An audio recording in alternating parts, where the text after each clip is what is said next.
Birinchi misol. Quyidagi rasmda ABS to'g'riburchakli uchburchak tasvirlangan.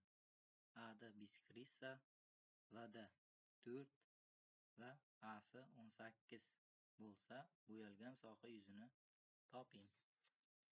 Bo'yalgan soha yuzini topishimiz uchun bizga ADS uchburchakda DS tomoni asosni X bilan,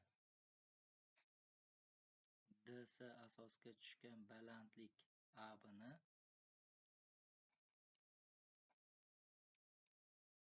Y bilan belgilab olsak,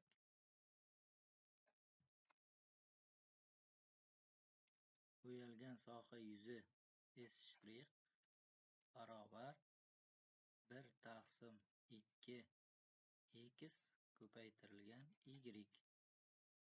ni topishimiz kerak. Uchburchak biskrissasining xossasiga ko'ra Y ning 4 ga nisbati 18 ning X ga nisbatiga teng. Bu tenglikdan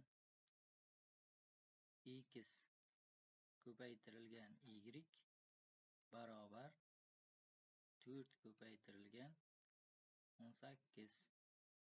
X Y barobar 72. Tenglikning har ikkala tomonini 2 ga bo'lib yuborsak, 1/2 X Y teng 36. Bu S' ga teng. Bo'yalgan soha yuzi